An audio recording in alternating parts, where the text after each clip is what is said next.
Hello दोस्तों, नमस्कार, प्रणाम। कैसे हैं आप लोग? मैं आपका भाई राइटर राजेश रोशन और आप लोग के लिए दोस्तों बहुत ही प्यारा सा न्यू निर्गुण सॉन्ग लेकर के आ गया हूँ। यानी कि दोस्तों बहुत ही प्यारा सा निर्गुण सॉन्ग जो दोस्तों बिल्कुल न्यू कंपोज में है और आप लोग के लिए दोस्तों ये गाना बिल्कुल फ्री ऑफ कॉस्ट होने वाला है। तो दोस्तों वीडियो में बने रहिएगा। हम आपको मुखड़ा और अंतरा गा करके बताएंगे कि आपको इस निर्गुण को कैसे गाना है और दोस्तों बहुत ही हिट मेटर है और आपको इस वीडियो में बहुत ही मज़ा आने वाला है। और दोस्तों बहुत खुशी की बात है, आप लोग अपने भाई को इतना प्यार आशीर्वाद दे रहे हैं। आपके प्यार और आशीर्वाद से मेरे चैनल का सब्सक्राइब 700 प्लस हो चुका है। इसके लिए मैं आपको दोस्तों तहे दिल से धन्यवाद करता हूँ। ऐसे ही अपने भाई पे प्यार आशीर्वाद बनाए रखिए ताकि मैं आप लोग के लिए ऐसे ही प्यारा प्यारा सा सॉन्ग लेकर के आता रहूँ। तो चलिए दोस्तों वीडियो को शुरू करते हैं। वीडियो शुरू करने से पहले दोस्तों प्लीज़ आप हमारे चैनल को सब्सक्राइब कर लीजिए ताकि आपको ऐसे ही प्यारा प्यारा सा सॉन्ग आपको मिलता रहे। तो चलिए दोस्तों निर्गुण को शुरू करते हैं और आपको हम गा करके बताते हैं कि आपको इस निर्गुण को कैसे गाना है। दोस्तों वीडियो में बने रहिएगा। भैया हम राइटर राजेश रोशन यह कहब कि आदमी के शरीर से जब प्राण निकल जाला तब यह शरीर के चाहे पानी में फेंक दी, चाहे माटी के तरी में गाड़ दी, चाहे आगी में जला दी। ए भैया केहू ई बात नइखे जानत कि एह सुंदर शरीर के का गति होई। ओकरा पानी में फेंक देल जाई कि आगी में जरा देल जाई कि माटी में दफना देल जाई। ई केहू नइखे भैया जानत एह शरीर के का गति दुर्गति होई। ई केकरो न पता बा। इहे निर्गुण के भाव बा। ए भैया आई हमरो लोग के सुनावत तनी कि एह निर्गुण के का भाव बा। तो चली भैया पहले मुखड़ा गा करके सुनावत तनी हम। अगर वह लोग के अच्छा लगी तो हमरा प्यार आशीर्वाद जरूर देहब। और कोनो भी भाई के गाना पसंद आई तो बिल्कुल फ्री ऑफ कॉस्ट हमारा चैनल से जुड़ के लेके गा लेहब। तो चलिए भैया वीडियो को शुरू करतनी हम। अरे ना जाने सुंदर शरीरिया के आ कवन दुर्गतिया होई हे राम। एकरा भैया फिर से गाई। ना जाने सुंदर शरीरिया के आ कवन दुर्गतिया होई हे राम। अजे करी जेहन करमवा, अजे करी जेहन करमवा, माटी के खेलावा नाना बुझे राम। जे करी जेहन करमवा, माटी के खेलावा नाना बुझे राम। अरे ना जाने सुंदर शरीरिया के आ कवन दुर्गतिया होई हे राम। जे करी जेहन करमवा, जे करी जेहन करमवा, माटी के खेलावा नाना बुझे राम। जे करी जेहन करमवा, माटी के खेलावा नाना बुझे राम। तो भैया ई मुखड़ा रहल ह। अब चलिए हम पहला अंतरा की ओर बढ़तनी।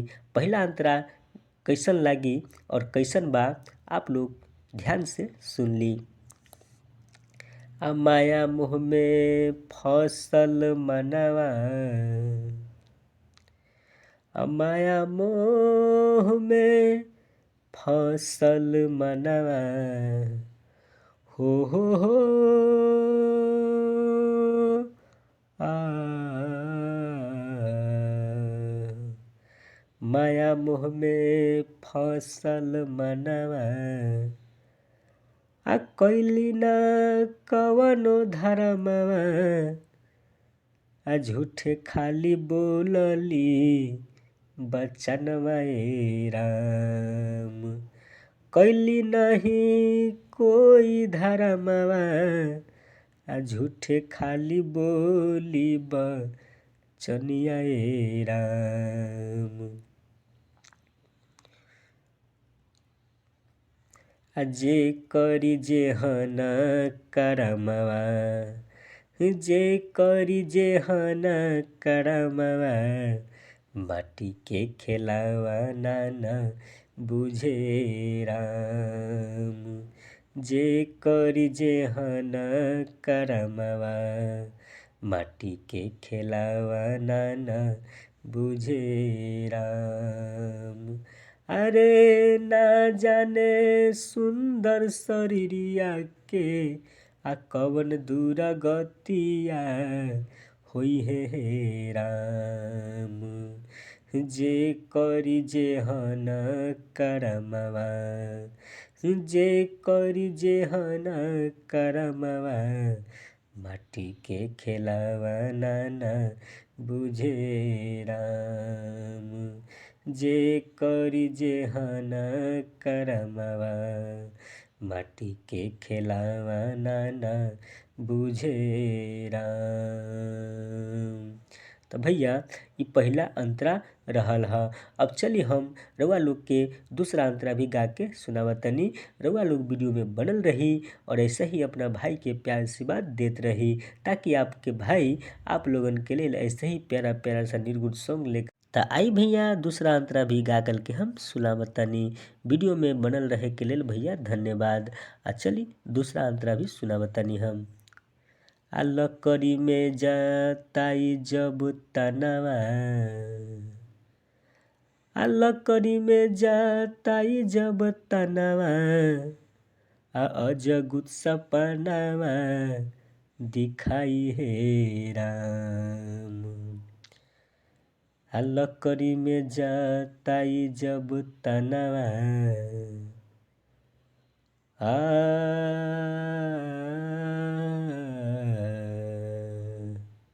लकड़ी में जाताई जब तनवा